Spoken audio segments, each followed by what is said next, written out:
September 1944. The landscape of western France, near the banks of the Loire River, has become a cage.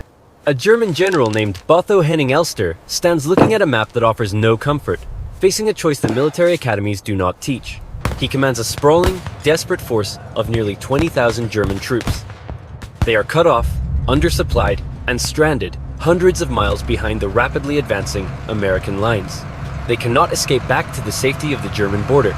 They cannot hope to win a battle against the overwhelming Allied firepower, but they can still do one thing. They can fight and die for absolutely nothing.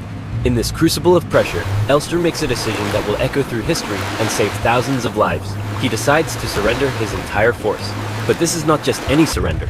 It is happening deep within the operational area of the most feared American commander of the war, General George S. Patton. The situation is volatile, the stakes are lethal, and how Patton chooses to handle this massive capitulation will send a definitive message to every other surrounded German unit remaining in France. The decision Patton makes in this moment reveals a side of the legendary old blood and guts that most people never knew existed. It unveils a commander who understood that in the complex calculus of war, respect sometimes accomplishes more than bullets ever could. This is the untold story of the largest German surrender to US forces in Western Europe, a moment of high drama and cold logic, and an explanation of why Patton's response mattered far beyond the fate of one general. To understand the gravity of this moment, we must look at the board in September 1944. The situation for German forces in Western France had shifted from precarious to catastrophic. Following the explosive Allied breakout from Normandy in August, Patton's Third Army had begun a race east across France at speeds that shocked even the American High Command. It was a blitzkrieg in reverse. German defensive lines didn't just bend, they collapsed. Supply routes were severed, communication lines were shattered, and entire regions were bypassed as American armor drove deep into French territory, leaving pockets of German troops isolated in their wake. General Botho Henning Elster commanded a mixed, ragtag force of German regular army units and support troops in western France. It is crucial to understand the composition of these men to grasp their vulnerability. These were not the elite panzer divisions or battle-hardened SS units that had terrorized Europe. They were occupation forces, garrison units, clerks, bakers, and supply personnel. These were men trained to hold territory and police civilians, not to fight a high-intensity mobile war against American armored columns. And now, they were completely cut off. The Loire River was at their backs, acting as a natural anvil. American forces controlled all the crossing points. Patton's tanks were positioned between them and Germany. Furthermore, a terrifying new variable had entered the equation. French resistance fighters, the Maquis, were no longer hiding in the shadows. Emboldened by the Allied advance, they were hunting isolated German units, with a ferocity born of 4 years of brutal occupation. For Elster's men, the countryside had become a death trap. Allied aircraft dominated the skies, turning any large-scale movement during daylight into a suicidal endeavor. The German column was a slow-moving target in a shooting gallery. Elster, a man of the old Prussian military aristocracy, faced 3 distinct options. All of them were grim, and each carried a heavy price. Option 1.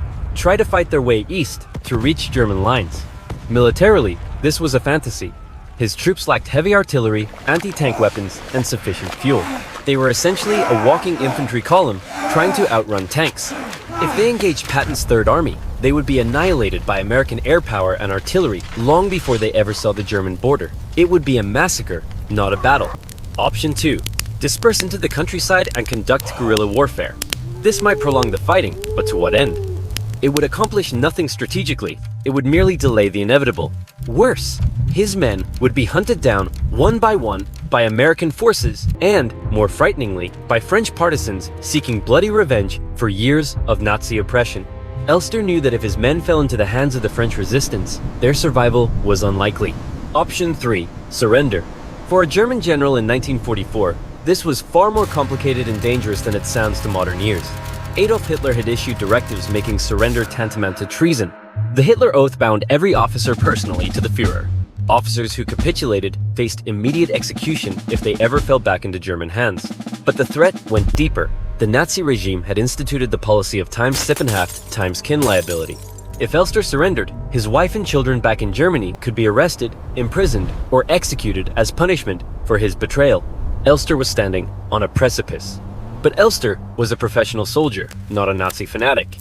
He analyzed the situation through the lens of military reality, not ideology. His force had zero strategic value. They were holding no ground of importance. Continuing to fight would result in the deaths of thousands of young German men and hundreds of Americans for absolutely no purpose. The rational decision was clear. The question was, could he make it without dishonoring himself as an officer and condemning his men to mistreatment? Driven by this logic, Elster made contact with advancing US forces through intermediaries. The tension during these initial contacts was palpable. A single misunderstanding could lead to a firefight. His message, however, was straightforward. He commanded approximately 20,000 German troops who were willing to lay down their arms, but he needed firm assurances. This was not an unconditional surrender in the chaotic sense.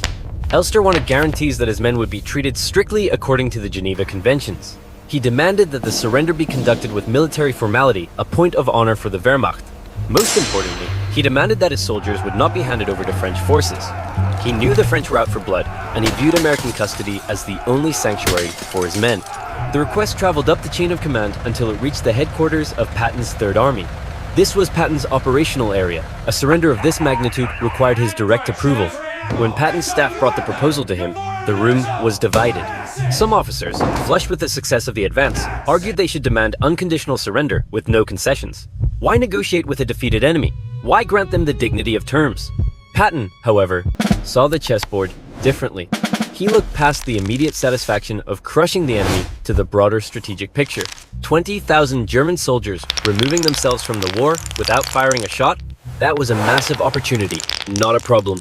Every German who surrendered was one who didn't have to be killed. Every unit that capitulated was territory that didn't need to be fought over, inch by bloody inch. Accepting Elster's terms cost the United States nothing, bullets, fuel, or time, and gained everything. But there was a deeper, more Machiavellian calculation in Patton's thinking. He understood the psychology of the enemy. How you treat surrendering enemies directly influences whether other enemies choose to surrender or fight to the death. If German commanders across France believed that capitulation meant humiliation, torture, or execution, they would have no choice but to fight to the last bullet. They would become desperate rats in a corner. However, if they knew that surrender meant survival and proper treatment according to military law, they would choose life when the tactical situation became hopeless. Patton approved the surrender immediately. He ordered his subordinates to handle it strictly according to the laws of war. Treat the German soldiers as prisoners of war entitled to protection under international conventions. No special favors, no coddling, but no degrading treatment either. Just proper, professional handling of a legitimate military surrender. The message this would send to other surrounded German units across France was worth far more than whatever visceral satisfaction might come from humiliating a defeated foe. The date was set, September 16, 1944. The location, the Beaugency Bridge, near the Loire River. The scene that unfolded was surreal, a spectacle of war rarely captured so vividly. Nearly 20,000 German troops, an entire division plus supporting units, marched toward American lines in formation. They did not look like a rooted rabble. They were disciplined, organized, moving as military units with their officers marching alongside them. The sheer scale of the column was breathtaking miles of gray uniforms, a snake of humanity winding through the French countryside. At the head of the column was General Botho Henning Elster and his staff officers, U.S. Army units under Patton's Third Army Command stood ready to accept the formal surrender. The tension in the air was electric. American machine gunners watched closely, fingers near triggers. French civilians watched from the ruins, their eyes filled with a mixture of hatred and relief. The process was conducted according to strict military protocol. Elster formally announced the capitulation of his command to American Major General Robert C. Macon. American officers accepted the surrender professionally, returning salutes. The German troops were systematically disarmed, organized, and processed for transport to prisoner of war camps. Elster and his officers were treated as what they were, enemy combatants who had chosen honorable surrender over pointless bloodshed. This wasn't charity, it was a rigid adherence to the laws of war. But the distinction mattered enormously. American soldiers processing the prisoners treated them firmly, but correctly. German soldiers, who'd been fed Nazi propaganda about American brutality, expected harsh treatment or summary execution. Instead, they found themselves being fed rations, given medical attention if needed, and processed through established POW procedures. They were protected from the angry French mobs that gathered at the gates. The contrast with what they had feared was stark. And then, the most important part of Patton's strategy took effect. Word spread. In warfare, rumors travel faster than telegrams. Within days, other German units scattered across France knew what had happened at the Loire. A German general had surrendered 20,000 men to American forces, and everyone from the general to the lowest private had been treated properly. No atrocities, no revenge killings, just professional military conduct. This was exactly what Patton had calculated would happen. Patton never met Elster personally. He wasn't present at the bridge that day. He was busy planning the next offensive. He didn't give special treatment beyond what the Geneva Conventions required, but his decision to approve the surrender terms and ensure proper POW treatment had strategic consequences that extended far beyond September 1944. In the following months, as the Third Army pushed toward the German border, German units surrendered in increasing numbers. Some were small, isolated garrisons trapped in coastal forts. Others were battalion or regiment-sized forces that laid down their arms when they realized continued fighting was pointless. American intelligence officers began to notice a distinct pattern in interrogations. German commanders specifically requested to surrender to American forces rather than British, French, or Soviet troops. They cited the Elster precedent. They had heard that Americans followed the laws of war and treated prisoners properly. Elster's surrender became the gold standard, the example that gave other German officers permission to stop fighting. This had concrete, tangible military value. Every German soldier who surrendered was one fewer enemy to dig out of a foxhole. Every unit that capitulated was a town or bridge secured without a destructive battle. Every commander who chose surrender over fanatical resistance represented American lives saved. The cumulative effect shortened the campaign in France and significantly reduced casualties on both sides. Patton's pragmatic decision to treat surrendering enemies according to military law created a psychological environment that encouraged mass surrender. It was strategic thinking operating at a level most commanders, focused only on the violence of the moment, never considered. But there was something else in Patton's approach that reveals the complexity of his character. Despite his aggressive reputation and his public persona as a bloodthirsty warrior, Patton genuinely respected professional soldiers, even enemy ones. He despised Nazi ideology with a passion and had absolutely no mercy for SS units or hardcore party fanatics who committed atrocities. But for professional Wehrmacht officers who served according to military tradition, Patton saw them as fellow warriors who happened to wear different uniforms. He recognized the brotherhood of arms. When those professional soldiers made the rational decision to surrender rather than die for nothing, Patton believed they deserved to be treated with the honor due to a defeated adversary. After surrendering, General Elster and his troops were processed through normal prisoner of war channels and shipped to the United States. Elster spent the remainder of the war in American POW camps, largely in Clinton, Mississippi. By all accounts, he was cooperative and conducted himself as a professional officer who had made a difficult but necessary decision. He was treated as enemy officers were supposed to be treated under international law, detained but not abused, separated from enlisted men but provided appropriate conditions. However, the story didn't end with the war. After the conflict concluded in 1945, Elster faced a different kind of trial.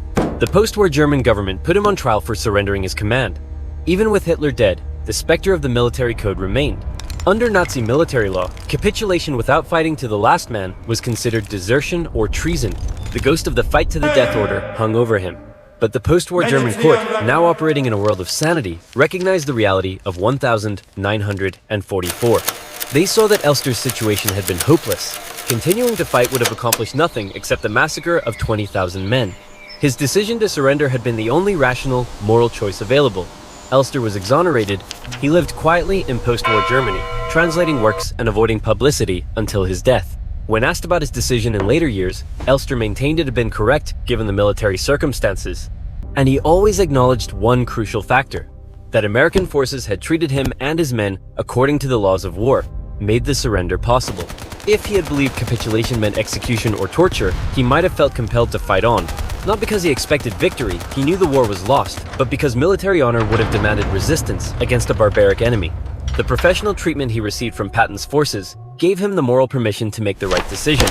Elster's surrender at the Bogensee Bridge remains one of the largest German capitulations to US forces in World War II. Nearly 20,000 soldiers were removed from the combat board in a single action without a shot fired.